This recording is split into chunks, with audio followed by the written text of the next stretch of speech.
So our next speaker is Aloisia Moser, who is assistant professor at the Institute for History of Philosophy at the Catholic Private University of Linz in Austria.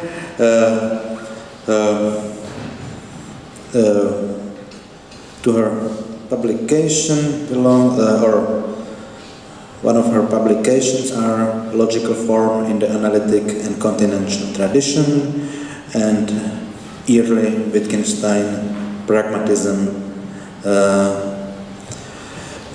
Her forthcoming book is Think Acts, Groundwork for a Pragmatic Theory of Thought. Danke, Jakob. So I am going to speak in English. Ich werde den Vortrag auf Englisch halten. That's mainly due to having thought about these things in English for the last 15 years. And you can probably imagine how weird it is to read and think in German and then to read and think in English and have the discussions mainly in English. But this, has become quite normal in German-speaking academia, so that's that. I just wanted to add something. I didn't ask a question to your talk, Herbert, because not enough time. But I think there's something interesting about you're saying that the Maßstab or that the picture sort of needs an intention, or it needs to. And I'm not sure that intention is the right word there. I could see that the quote you had, says that. But I think when we speak of logic, we can't speak of intention. So there's something else going on that needs to activate the picture, so to say. And this is pretty much what I'm going to talk about between Hegel and Wittgenstein. At the beginning of the second book of the Science of Logic, in the subjective logic, we find the following passage. Quote, there already exists for the logic of the concept a fully ready and well-entrenched, one may even say ossified, material, and the task is to make it fluid again, to revive the concept in such a dead matter. To build a new city in a devastated land has its difficulties, even if there is no lack of material at hand. But even greater are the obstacles of a different kind. When the task is to give a new layout to an ancient and solidly constructed city with established rights of ownership and domicile. One must also decide, among other things, not to make use of much otherwise valued stock. The description here is of the logic of concepts as petrified, written in stone and dead, which Hegel sets out to revive and make fluid. Hegel chooses the picture of an old, solidly constructed city, which he must give a new layout. We are immediately reminded of a similar yet different passage in the Philosophical Investigations, paragraph 18, where Wittgenstein speaks of our language. Quote, as an ancient city, a maze of little streets and squares, of old and new houses, and of houses with additions from various periods, and this surrounded by a multitude of new boroughs with straight regular streets and uniform houses, unquote. Although similar, these two descriptions are different and work differently. While Hegel describes the city as set in stone, but that he wants to redesign, even at the cost of leaving out materials, Wittgenstein merely describes a city that has an old downtown with streets like a maze and surrounded by a newer part with a more regular layout. My task today is to show a similarity between conceptions that nevertheless cannot be brought into one. I'll speak about the similarities and differences in the conception of methods that we find in Hegel and Wittgenstein. What I'm doing, in effect, is creating a sort of übersichtliche Darstellung, a perspicuous presentation of Wittgenstein's method of projection, or what he later calls the symbolic method or the method of representation in the Tractatus. I will present it such that we can see it under the aspect of a Hegelian approach to method or the activation of the concept. Once we make that shift, my claim will not seem too outrageous, I hope. All of a sudden, Wittgenstein's ideas about language and logic, concepts and their internal and external relations, almost urge themselves to be read in a Hegelian framework. I think the only reason why we have not been doing so hitherto is the fact that Wittgenstein's philosophy seemed to have been coming from the exact opposite corner. I will proceed in the following way. In part one, I will start with some remarks on method as Hegel presents them in the Science of Logic. Since my previous work is mainly in Wittgenstein and Kant, this will be the part that is quite close to the Hegelian text. In part two, I will trace Hegel's attempt back to Kant and show how Hegel thought he bettered Kant.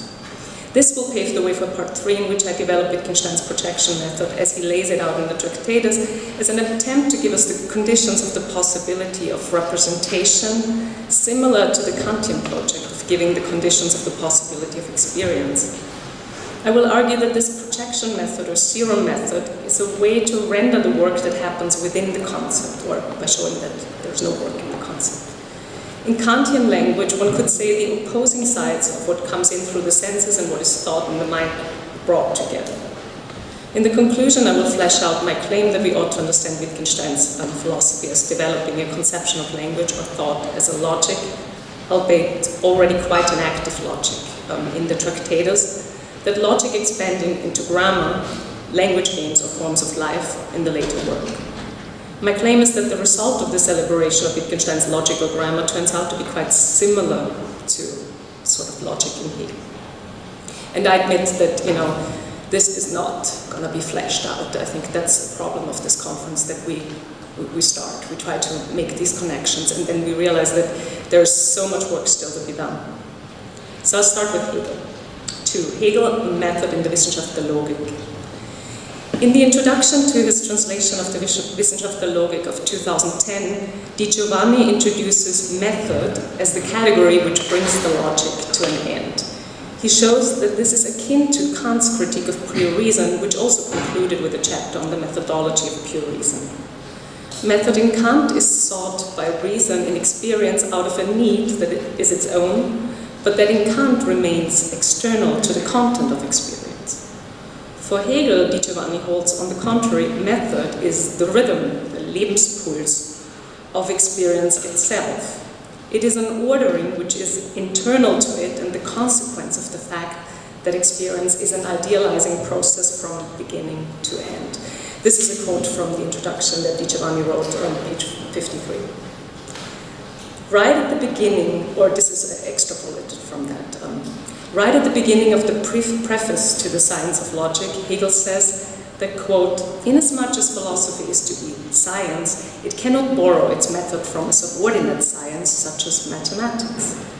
On the contrary, it can only be the nature of the content which is responsible for movement in scientific knowledge, for it is the content's own reflection that first posits and generates what that content is, unquote. That's page 9 to 10 in the preface. He goes on a bit later to say that, quote, this spiritual movement, which in its simplicity gives itself its determinateness, and in this determinateness gives itself its self-equality, this movement, which is thus the immanent development of the concept, is the absolute method of the concept, the absolute method of cognition, and at the same time, the immanent should of the content. That's also page 10. In the introduction of the Science of Logic, Hegel takes up the issue of scientific method again, the problem that every other science will distinguish between the matter that it treats and the method used. In logic, on the contrary, the forms of reflection, rules and laws of thinking are part of its content. Both the scientific method and the concept of science itself belongs to its content. Hegel speaks of, quote, the dead bones of logic to be quickened by spirit and become substance and content. Its method must be one which alone can make it fit to be pure science, unquote. So I hope that some of these formulations will probably give goosebumps to some people, but this is a Hegel quote. He explains that in the phenomenology of spirit, he presented an example of this method with consciousness as concrete object. We see the shapes of consciousness which dissolve themselves in being realized, having their own negation for result, and thus going into a hierarchy. Hegel keeps repeating that the method is not distinct from its subject matter and content, for it is the content in itself, the dialectic which it possesses within itself, which moves the subject matter forward. Quote, we're page 33 now, still the introduction. It is clear that no expositions can be accepted as scientifically valid that do not follow the progression of this method and are not in tune with its simple rhythm, for it is the course of the fact itself. After the preface and introduction, it is only at the end of the logic, when Hegel gets to the absolute idea, that he brings back method. He says that what is left to be considered, after he goes through, is not a content, but the universal character of its form, that is, method. Quote, method may appear at first to be just the manner in which cognition proceeds, and this is in fact its nature. If the content is again assumed as given to the method and of a nature of its own, then method, so understood, is just like the logical realm in general, a merely external form. This is at the very end, page 736. Finally, Hegel tells us that what is to be considered method is only the, quote, the movement of the concept itself. It is the method proper to each and every fact because its activity is the concept, unquote. This is page 737. The last pages of the Science of Logic elaborate what constitutes the method, the determinations of the concept itself and their connections. Hegel says one must begin from the beginning to do this. With respect to content, the beginning has to be, for the method, at first wholly indeterminate. Then, as the method runs its course, since method is the absolute form, the concept that knows itself and everything as concept, there's no content that would stand out over against it and determine it as a one-sided external form. The content of cognition enters into the circle of consideration quite late, because as deduced, it now belongs to the method. That is how the method itself expands into a system. I'm sorry for going on and on with these quotes, but I'm trying to get us with Hegel to understand how this form content, how this is developed. Let me end this part on method with the final passages from the very end of the Science of Logic, in which it becomes clear that Hegel thought of method as something more than just a picture for representation, as a method. He aims for, and this is probably the most complicated quote, the circle that winds around itself, page 751 in the Giovanni translation. The logic returns to the absolute idea as simple unity, which is its beginning. Quote, the method is the pure concept that only relates to itself, unquote. The Science of Logic has now comprehended its own concept, and it ends. 3. I turn now to Kant, though still remaining largely in the Hegelian language. In the third part, in the system of subjective logic, Hegel tries to revive the concept. We've heard these metaphors, quickening spirit, and so on and so on. If the concept is the third to being and essence, to the immediate and to reflection, and if being and essence are moments of its becoming, then the concept, as their foundation and their truth, is the identity into which they have sunk and in which they are contained. The objective logic, parts 1 and 2 on being and essence, are so to speak the genetic exposition of the concept. Hegel augments the comprehension of the concept he develops by adding that it is none other than the I, or pure self-consciousness. I know we've been avoiding this, or tipping on this, and I'm going right back into it. Even though we have concepts that are determinate concepts, the I is the pure concept itself, the concept that has to come into determinate existence.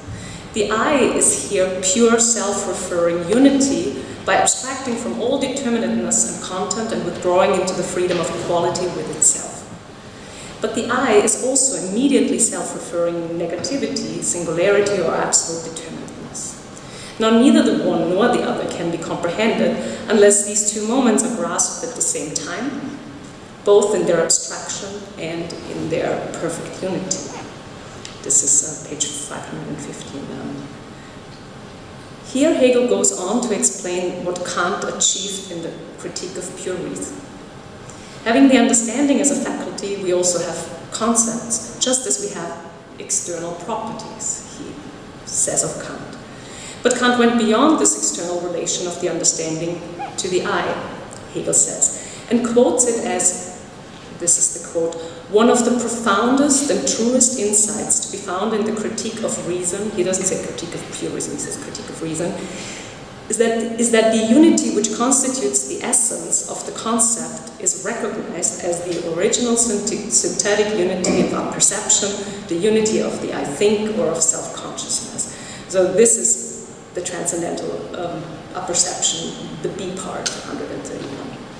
The transcendental deduction of the categories goes beyond the mere representation of the relation of the I and the understanding and advances to the thought of it. And the underlining is advances to the thought of it. The I think that accompanies all of our representations should be interpreted as this thought, as the fact that a thought needs to be actively thought. By advancing to the thought of it, Hegel means that it is the actual thinking that happens in the transcendental perception, the unification of the manifold of a given intuition in a concept. In this synthesis, however, we need a unity of consciousness. So there's not an I or somebody doing this, It's just that it needs to be thought. And so we get to the second, the unity of consciousness.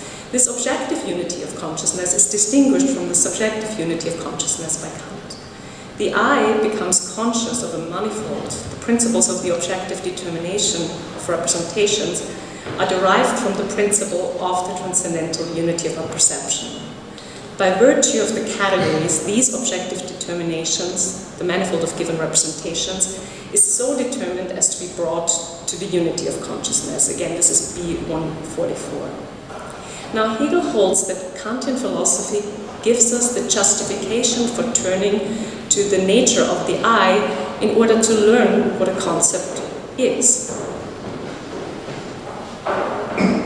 It cannot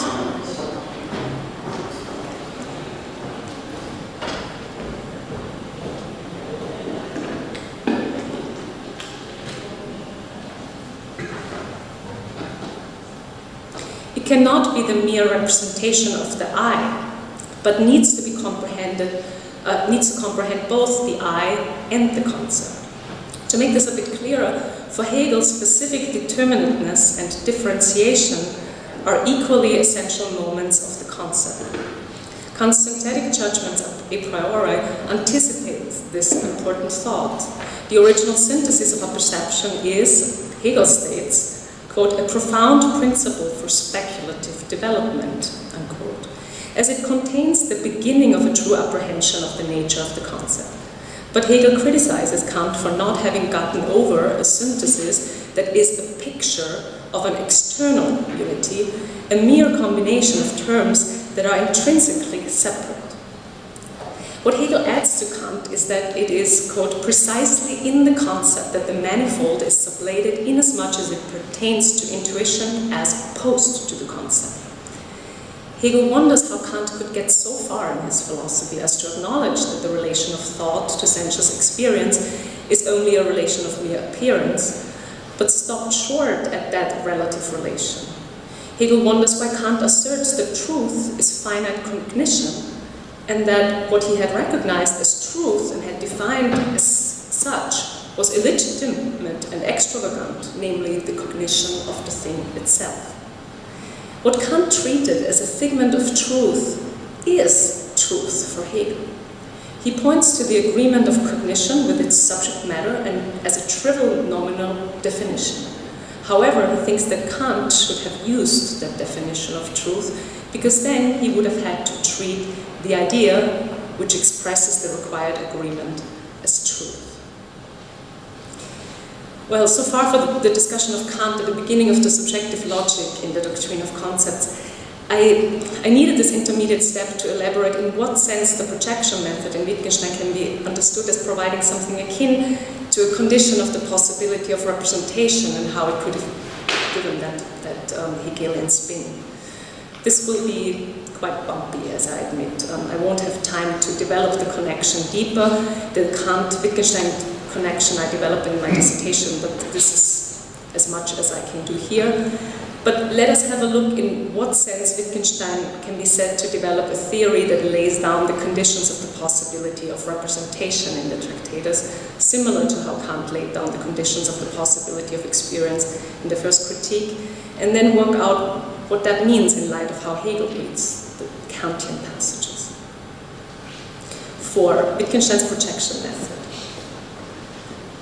People have claimed that Wittgenstein is looking for the right kind of method to teach philosophy, to resolve misunderstandings of the logic of our language. My considerations about the projection method in Wittgenstein aim to elucidate what these misunderstandings consist in. Wittgenstein seems to develop an account in the Tractatus of how propositions hang together with what they are about.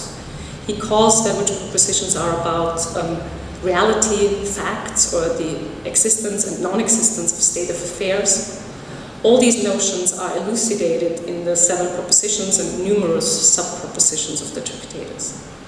What Wittgenstein is concerned with are neither abstract objects nor the most general features of reality, but we could say rather that, as with Kant, he's interested in giving the essential preconditions of representing reality. At the center of the work is the way in which propositions as pictures of reality are able to present possible situations or describe states of affairs. The picture theory holds that we make pictures of facts, which according to Wittgenstein is possible because each picture comes with a picturing relation that connects to what the picture is about. This picturing relation presents the sense of the picture in a comparison with reality as true or false. To be able to make pictures of facts, Wittgenstein holds, we need to look at the picture as a form of representation that only works as a connection of the logical picture and a situation. If the sentence presents the existence and non-existence of states of affairs, it can do so only because of the logical form or the logical picture. But the logical form or picture cannot itself be presented. The logical form shows, or as Wittgenstein puts it, is mirrored in the proposition or in the picture. The difficulty with Wittgenstein's theory is therefore the question of the logical underpinning of the working of the picture.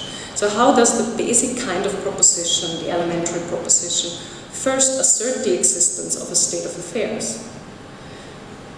My comparison in connection to Hegel lies in this work of comparison or of the projection method. Let us take a closer look at the picturing or projection. Wittgenstein makes an equation. On the left side we have the proposition, which is a picture, an image of something, the reality of which is on the right side.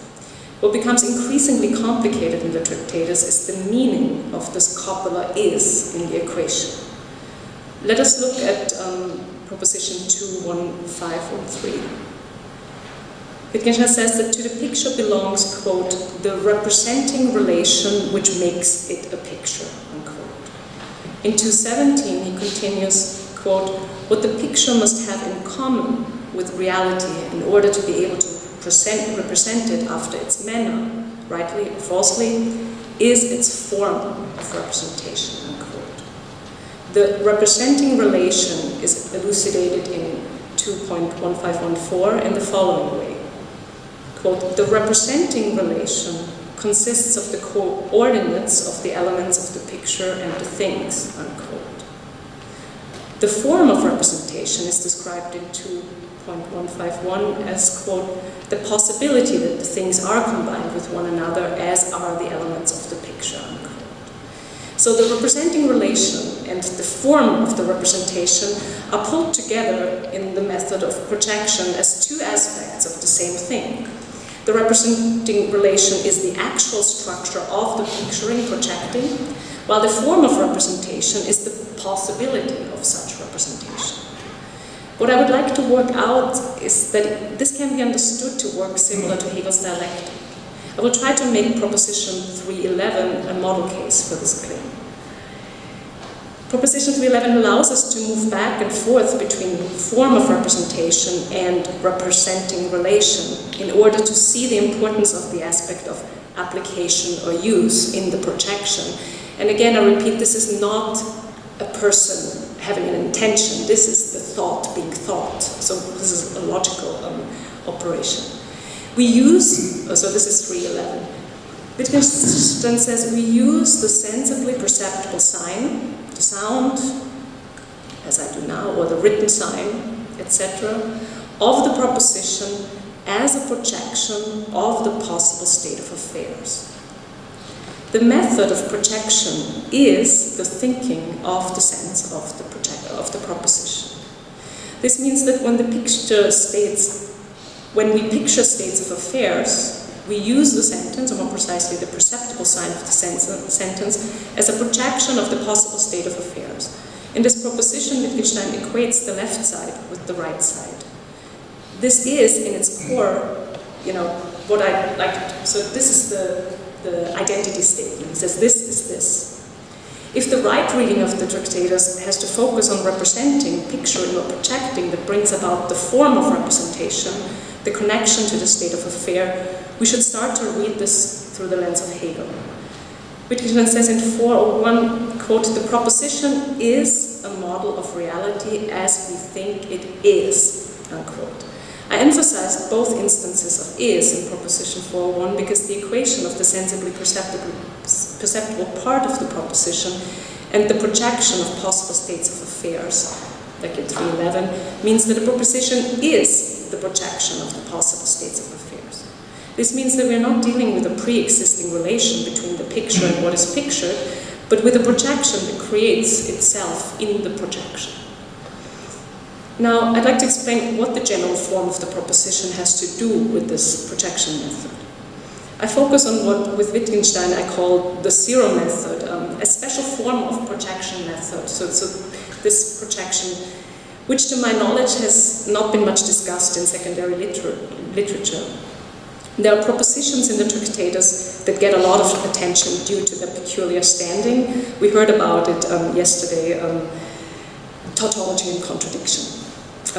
Tautologies are always true and contradictions are always false. With tautology, we know at one glance that what is on the left side equals what is on the right side because it's the same. A is A.